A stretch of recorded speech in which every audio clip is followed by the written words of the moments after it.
వాగర్థావివ సంపృక్తౌ వాగర్థ ప్రతిపత్తయే జగతః పితరౌ వందే పార్వతీ పరమేశ్వరౌ. ఆదిత్యాయ చ సోమాయ మంగళాయ బుధాయ చ గురుశుక్రశనిభ్యశ్చ రాహవే కేతవే నమః. శృంగేరి జగద్గురు పీఠాధిపతులకి, కంచి పీఠాధిపతులకి నమస్కారములు తెలియజేసుకుంటూ కార్యక్రమాన్ని ప్రారంభిద్దాం. ఈ రోజున మనము ఒక ప్రత్యేకమైనటువంటి విలక్షణమైనటువంటి కార్యక్రమంలో మనం అడుగుపెట్టకపోతున్నాం. వీక్షించేటువంటి ప్రేక్షకులు కూడా కార్యక్రమాన్ని ఆశాంతం వినే అవకాశాన్ని చూసుకోండి. ఎందుకనంటే ప్రస్తుత కాలమాన పరిస్థితుల ప్రకారం జరిగేటువంటి పరిణామాలు భవిష్యత్తులో ఎలా ఉండబోతున్నాయనేది నాకు తెలిసిన ఆస్ట్రాలజీ పరిజ్ఞానం మేరకు మీకు తెలియచేయడం జరుగుతుంది. ఆలస్యం చేయకుండా వివరాలకు వెళ్ళిపోదాం. యుద్ధ ప్రభావము అంటే ఇరాన్ ఇజ్రాయెల్ మధ్య సాగిన యుద్ధము కాస్త ప్రపంచంలోని పలు దేశాలు కూడా ఇందులో భాగస్థులయ్యే అవకాశం ఉన్న యుద్ధంగా భవిష్యత్తులో పరిణామం చెందబోతుంది. మనకు ఈ పరాభవనామ సంవత్సరంలో పంచగ్రహ కూటమి అనేటువంటిది ఏర్పడింది. 24వ తారీఖు ఫిబ్రవరి తేదీ నుంచి ప్రారంభమైంది. 1వ తారీఖు మార్చి వరకు ఉంటుందని మనం చెప్పడం జరిగింది. ఆ పంచగ్రహ కూటమి ప్రభావం వలన ఖచ్చితంగా ప్రపంచంలో యుద్ధ వాతావరణాలు ఏర్పడబోతాయి అని సుస్పష్టంగా అనేక ప్రసార మాధ్యమాల్లో చెప్పడం జరిగింది. అనుకున్నట్టుగానే ఫిబ్రవరి 28వ తేదీన ఇజ్రాయెల్ ఇరాన్ మీద యుద్ధం ప్రారంభం అనేటువంటిది సాగింది.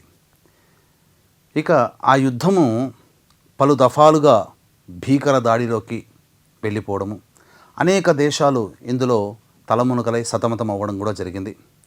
ముఖ్యంగా పెద్దన్న పాత్ర పోషించే అమెరికా కూడా రంగంలో దిగింది. అయితే ప్రధానంగా అదే సందర్భంలో చెప్పాం, ఈ ఫిబ్రవరి 24 నుంచి మార్చి 1వ తారీఖు రోజున ఏర్పడబోయేటువంటి పరిణామాలు యుద్ధం ప్రారంభమవ్వడం, మార్చి 21వ తారీఖు రోజున ఒక గొప్ప అవకాశం వస్తుంది. యుద్ధం ముగింపు చేసుకునే దశ అనేటువంటిది మనకు అవకాశం వస్తుంది. అప్పుడు సద్వినియోగపరుచుకున్నారా మంచిది, లేకపోతే మళ్ళీ ఏప్రిల్ 21వ తారీఖు రోజున అవకాశం వస్తుంది. కానీ దానికి సంబంధించినటువంటి తీవ్ర పరిణామాలు కూడా ఎదుర్కోక తప్పదు అనేటువంటిది మనం ప్రధానంగా చర్చించుకోవడం జరిగింది. ఆ చర్చ అనుగుణంగానే 21వ తారీఖు తర్వాత అందరూ కూడాను కొంతకాలం ఆపడం జరిగింది. ఏది, ఈ ట్రంప్ యుద్ధాన్ని ఆపడం జరిగింది.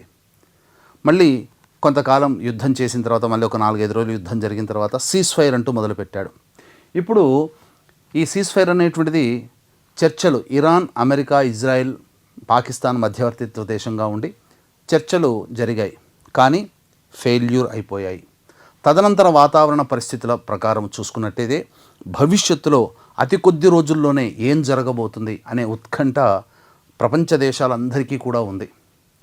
కాబట్టి ఇక్కడ ప్రధానంగా అమ్మవారి యొక్క అనుగ్రహం మేరకి నాకు జ్ఞానం ఉన్నంతవరకు మీతో పంచుకోదలుచుకున్నాను. ముఖ్యంగా గమనించుకున్నట్లయితే ఒకటి మాత్రం సుస్పష్టం, ఇప్పుడు గ్రహాల స్థితిగతులు అనుకూలం లేవు.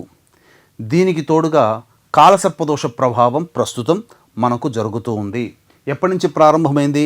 11 ఏప్రిల్ నుంచి 4 జూలై 2026 వరకు ఈ యొక్క కాలసర్పదోష ప్రభావము ప్రపంచవ్యాప్తముగా ఉంటుంది. దీనివలన కొన్ని రాజ్యాన్ని పరిపాలించే రాజులకి ప్రధానంగా కొన్ని ఇబ్బందికర పరిస్థితులు. అయితే మన భారతదేశం ప్రజాస్వామ్య దేశం. అధ్యక్ష తరహా దేశములు ఉన్నవి మాత్రమే ఇబ్బందులు పాలవుతాయి. గుర్తుపెట్టుకోండి, రాజు, రాజ్యము, వీటికి మాత్రమే కాలసర్పదోష ప్రభావం. అందుకనే గమనించుకుంటే ఈ 11 ఏప్రిల్ నుంచి 4 జూలై వరకు మధ్య ఉన్నటువంటి కాలంలో అధ్యక్ష పదవి హోదాలో ఉన్న దేశాలు మాత్రమే యుద్ధంలో సతమతమవుతున్నాయి. ఇరాన్ కూడా అధ్యక్షుడే, ఇజ్రాయెల్ అధ్యక్షుడు అంటారు, అమెరికా అధ్యక్షుడు అని అంటారు ప్రజాస్వామ్యమైనప్పటికీ కూడా. కానీ భారతదేశాన్ని ప్రధానమంత్రిని అధ్యక్షునిగా చూడరు, పరిపాలించేది ప్రధానమంత్రి. ఇక్కడ గుర్తుపెట్టుకోవాలి, కాలసర్పయోగం అనేటువంటిది, కాలసర్ప దోషం ఉన్నప్పుడు ఆ యొక్క రాజ్యము, ఆ రాజుని పరిపాలించే అధ్యక్ష తరహా హోదాలు ఉండే వ్యక్తులకి మాత్రమే సంబంధించి ప్రమాదములు ఏర్పడతాయి. ఇప్పుడు మరి యుద్ధం జరుగుతున్నటువంటి అనేక దేశాల్లో అధ్యక్ష తరహాలో ఉన్నటువంటి దేశాలే ఉన్నాయి. పాకిస్తాన్ కూడా దీనికి ఏమీ ఎగ్జెంప్షన్ కాదు, బంగ్లాదేశ్, చుట్టుపక్కల చైనా, ఇవన్నీ కూడా. కాబట్టి అధ్యక్ష తరహా హోదాలో ఉండేటువంటి దేశాలన్నీ కూడాను యుద్ధ వాతావరణంలో ఈ యొక్క కాలసర్పదోషం ఉన్నంత వరకు తలమునకలై ప్రభావాన్ని పొందుతాయి. ఇది సుస్పష్టము. అయితే 5 జూలై నుంచి 1 ఆగస్టు వరకు శుక్రకేతుల యుతి కూడా ఉంది. కానీ చాలామంది శుక్రుడిని వైభవోపేత కారక గ్రహంగానే చూస్తారు, కానీ వినాశనానికి కారకుడు కూడా శుక్రుడు అవుతాడు. కాబట్టి శుక్రకేతుల యుతి యోగభంగము. 5 జూలై నుంచి 1 ఆగస్టు వరకు ఉన్నటువంటి యుతి కూడా యోగభంగము. ఇది ప్రధానమైనటువంటి ఒక కారణంగా చెప్పవచ్చు. ఇక గమనించుకున్నట్లయితే ఇప్పుడు మనకు డేట్స్ ప్రకారం చూసుకున్నట్లయితే ఇప్పుడు సీజ్-ఫైర్ అనేటువంటిది క్లోజ్ అయిపోయింది. ఏ నిమిషంలోనైనా కానీ మళ్ళీ యుద్ధం ప్రారంభమయ్యే అవకాశం ఉంటుంది. దీనికి సంబంధించినటువంటిది సమాలోచనలు 15వ తారీఖు ఏప్రిల్ 15వ తారీఖు రోజున రవి మీనరాశి నుంచి ఈ మేషరాశిలోకి మార్పు చెందుతాడు. అంటే అశ్విని నక్షత్రంలో ఉంటాడు. కేతువు ఇక్కడ మనకు చూసుకున్నట్లయితే రాహుకేతుల మధ్య గ్రహాలన్నీ ఉన్నాయి కదండి. ఇక్కడ రాహు నుంచి గ్రహాలన్నీ కూడా కేతు వైపు మళ్ళుతున్నాయి. రాహువు అధిక సంఖ్యలో లేని స్థానం నుంచి ఉన్న స్థానానికి తీసుకొని వచ్చేవాడైతే కేతువు అధిక సంఖ్యలో ఉన్న స్థానం నుంచి చివరికి ఏమీ లేని స్థాయికి దిగజారుస్తాడు. కాబట్టి గ్రహాలన్నీ కూడా కేతు వైపు మూవ్ అవుతున్నాయి. ఖచ్చితముగా యుద్ధములో భారీ నష్టం అనేటువంటిది జరగబోతుంది. ఎవరెవరు ఏ దేశాలైతే ఉన్నాయో అమ్ముల పొదిలో వాళ్ళ ఉన్నటువంటి ఆయుధ సామాగ్రి అంతా కూడా అడుగంటిపోయే వరకు కూడా యుద్ధం జరుగుతుంది. ఇక రవి మేషంలోకి ప్రవేశం చేయగానే 15th ఏప్రిల్ నాడు ఈ యుద్ధానికి కారకులైనటువంటి వాళ్ళందరూ కూడా రహస్య మీటింగ్ అనేటువంటిది ఏర్పాటు చేసుకుంటారు. ఏదో ఒక అంతర్లీనంగా ఒక రహస్య మీటింగ్ అనేటువంటిది ఉంటుంది. 15, 16, 17, 18, 19, 20, 21. 21వ తారీఖు రోజున సమీకరణాలన్నీ మారిపోతాయి. ఈ 15 నుంచి ప్రారంభమైనటువంటి యుద్ధ వాతావరణం అంచెలంచెలుగా పెరుగుతూ 21వ తారీఖు ఏప్రిల్ 21వ తారీఖు ఏప్రిల్ అండి. ఏప్రిల్కి వచ్చేసేసరికి చాలా సమీకరణాలు మారిపోతున్నాయి. ఎందుకనంటే ఆ సంబంధించి రవి కుజ సభలోకి వచ్చేసేస్తాడు. రవిగ్రహము మేషరాశిలో ఉండి కుజ సభలోకి వచ్చేస్తాడు యాజ్ పర్ కేపీ ఆస్ట్రాలజీ ప్రకారం. కాబట్టి కుజ సభలోకి రాగానే భారీ యుద్ధము, భారీ విధ్వంసము ప్రపంచవ్యాప్తముగా జరగబోతుంది. ఏదో ఒక పెద్ద పెను ప్రమాదము ఆ యొక్క 21 ఏప్రిల్ రోజున జరగబోతుంది. ఆ రోజున కనుక చూసుకున్నట్లయితే మృగశిర నక్షత్రము మంగళవారం అయింది, కుజ నక్షత్రం అయింది, కుజునికి సంబంధించిన వారం అయింది. రవి కూడా అనగా అధ్యక్షుడి హోదాలో ఉన్నటువంటి రవి, కుజుడేంటి సైన్యాధిపతి కదా, కాబట్టి రంగంలోకి దిగి తాను ప్రత్యక్ష యుద్ధంలో పాల్గొనే అవకాశం ఉంటుంది. కాబట్టి ఈ 21 ఏప్రిల్ రోజున ఏదో ప్రపంచవ్యాప్తంగా వినాశనమే ప్రపంచానికి పొంచి ఉంది, తప్పదు అనేటువంటిది గ్రహము సంచారం జరుగుతుంది. అక్కడ కాలమాన ప్రకారం 9 గంటలకు అయితే చంద్రుడు ఈ సంబంధించినటువంటి వృషభ రాశి నుంచి మిథున రాశిలోకి ప్రవేశం చేయగానే ఇబ్బందికర పరిస్థితులు. అంటే మన కాలమాన ప్రకారం మధ్యాహ్నం 2 గంటలకు సంబంధించి అత్యధికమైనటువంటి యుద్ధ వాతావరణం మనం చూడబోతున్నాం. ఇక కుజ శని యుతి అనేటువంటిది కూడా ప్రధానంగా చూసుకుంటే శని కుజ గ్రహాల యొక్క యుతి అంతరిక్షంలో ఏం చెప్పబడుతుంటే యుద్ధ వాతావరణం అనేటువంటిది ఉంటుంది. కాబట్టి కుజ శని గ్రహాలు మీనరాశిలో కలిసి ఉన్నటువంటి సమయం 1 మే నుంచి 11 మే వరకు. కాబట్టి ఈ సమయంలో ప్రధానంగా సునామీలు ఏర్పడవచ్చు ప్రపంచవ్యాప్తంగా, భూకంపాలు అనేటువంటివి బాగా జరగవచ్చు. ఏదో ప్రకృతి విపత్తులు సూచిస్తున్నాయి. ఇప్పుడు జరుగుతున్నటువంటి యుద్ధం కూడా ప్రకృతి విపత్తు కిందకే కాబట్టి అత్యధిక శాతము ప్రధానంగా ఇబ్బందులు పాలయ్యే అవకాశము ప్రపంచవ్యాప్తంగా ఎక్కువగా ఉంటుంది. కాబట్టి ఈ కుజ శని యుతి ఏదైతే ఉందో ఆ సమయం 1 మే నుంచి 11 మే వరకు ఇది కూడా చాలా ప్రమాదకరమైనటువంటి పరిస్థితి. ఇక రవి కుజ యుతి కూడా 12 మే నుంచి 15 మే వరకు ఉంది. ఎందుకనంటే 12 మే నుంచి 15 మే వరకు ఇది రవి కుజ యుతి. రవి రాజు, యుద్ధాన్ని ప్రోత్సహించేటువంటి గ్రహము. అలాగే కుజుడు కూడా సైన్యాధిపతి. 2 క్షత్రియ గ్రహాలే. ఇవి మేషరాశిలో అగ్నికారక గ్రహాలైనటువంటిది అగ్నిక్షేత్రములో స్థితి పొంది ఉన్నప్పుడు ఈ 12 మే నుంచి 15 మే వరకు కూడా తీవ్రమైనటువంటి యుద్ధ వాతావరణం ఇంకా ప్రబలంగా పెరిగే అవకాశం ఉంది. ఇక్కడ 15వ తారీఖు నుంచి ఆ సంబంధించినటువంటి సమావేశాలు, సీక్రెట్ మీటింగ్స్ అనేటివి ప్రారంభమై 21వ తారీఖు రోజున కార్యరూపం దాల్చి పెద్ద విస్ఫోటనం జరిగి తదనంతరం ఈ యొక్క సంబంధించినటువంటిది 1 మే నుంచి 15 మే మధ్య కాలంలో చాలా మటుకు ప్రపంచవ్యాప్తంగా ఇబ్బందికర పరిస్థితులు అనేవి ఎదురవుతాయి. 15 మే కీలకం, ఎందుకంటే రవి కుజులు కలిసి ప్రధానంగా ఏక రాశిలో స్థితి పొంది ఉంటారు.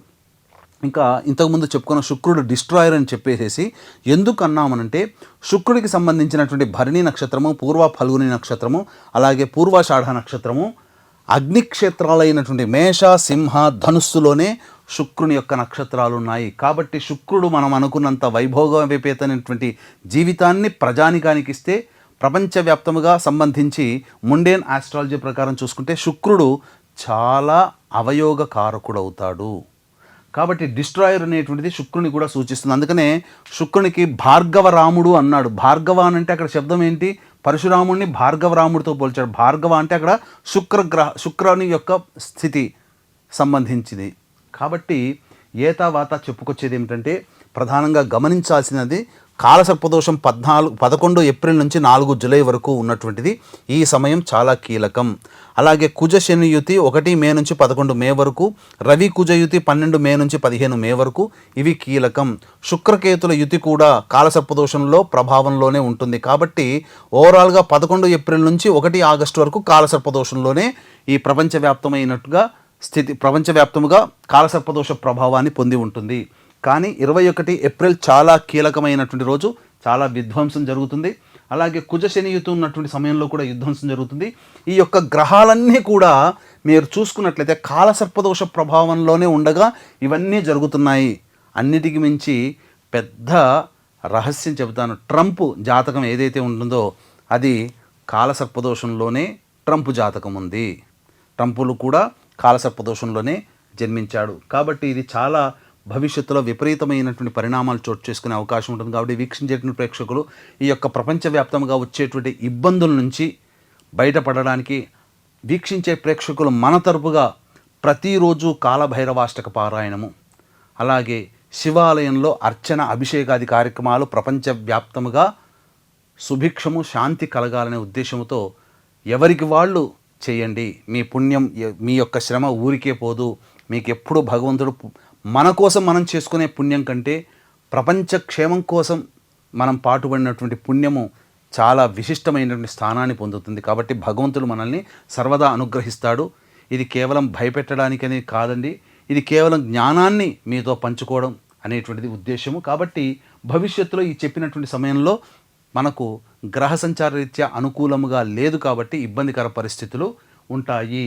కాబట్టి 1 మే నుంచి 11 మే వరకు ప్రకృతి విపత్తులు, భూకంపాలు, తోకచుక్కలు కింద పడడము, అలాగే కామెట్స్ అంటారు, అలాగే సునామీ ప్రభావాలు, అగ్ని ప్రమాదాలు ఎక్కువగా అవ్వడము, ఇవన్నీ కూడా జల ప్రమాదాలు ఎక్కువగా అవ్వడం. ఎందుకంటే కుజ శని యుతి మీనరాశిలో ఏర్పడుతుంది కాబట్టి జల దిగ్బంధనము, జలములో ఎక్కువగా ఇబ్బందికర పరిస్థితులు, పడవలు మునిగిపోవడం కానీ, జల సమాధిలో అవ్వడం కానీ, ఏదో మొత్తానికి నీటితో కూడుకున్నటువంటి ఇబ్బందులు ఎక్కువగా అయ్యే అవకాశాలు గోచరమవుతున్నాయని చెప్పవచ్చు. ఇదండి మనం ఈ యుద్ధ ప్రభావాన్ని గురించి చెప్పినటువంటిది. కాబట్టి ఆ డేట్స్ని మనం గుర్తులో పెట్టుకుని తదనుగుణంగా దైవతానుగ్రహాన్ని పొందితే మనము, మన ప్రాంతము, మన రాష్ట్రము, మన దేశము సుభిక్షంగా ఉంటుంది అని చెప్పడంలో ఏమాత్రం సందేహం లేదు. సర్వం శ్రీ ఉమామహేశ్వర పరబ్రహ్మార్పణమస్తు. And for more videos, please subscribe to iDream. Please subscribe to iDream. Please subscribe iDream. And please subscribe to iDream. For more videos, subscribe to iDream. please like, share and subscribe to the channel. Congratulations, iDream. Subscribe to iDream. Subscribe to iDream. So subscribe to iDream Media. iDreamకి iDream team అందరికీ huge congratulations. Please subscribe iDream Media. Please subscribe to iDream. Subscribe iDream. Please subscribe to iDream.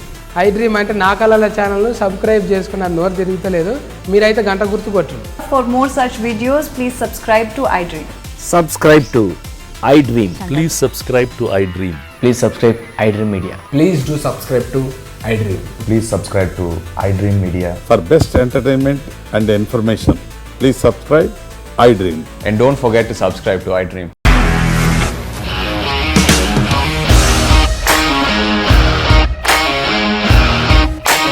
ఇండస్ట్రీలో commitment issues వస్తే నీకు కూడా వచ్చినట్టు. Morning తీసుకెళ్ళారంటే కొట్టి పడేశారు.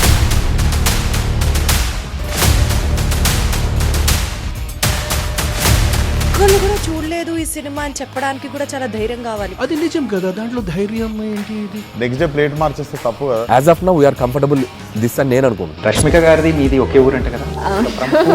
నీకు కోపం వచ్చిందంటే బాగా తిట్టేత్తరా? తిట్టేద్దామండి. నిజంగా గేమ్ ని ఎలా చేంజ్ చేయగలిగారు? APSFC వాళ్ళకి 6 నెలల్లో నేను 6 లక్షలు కట్టా. బిజినెస్ చేయాలనుకుంటే it is as difficult as riding a tiger.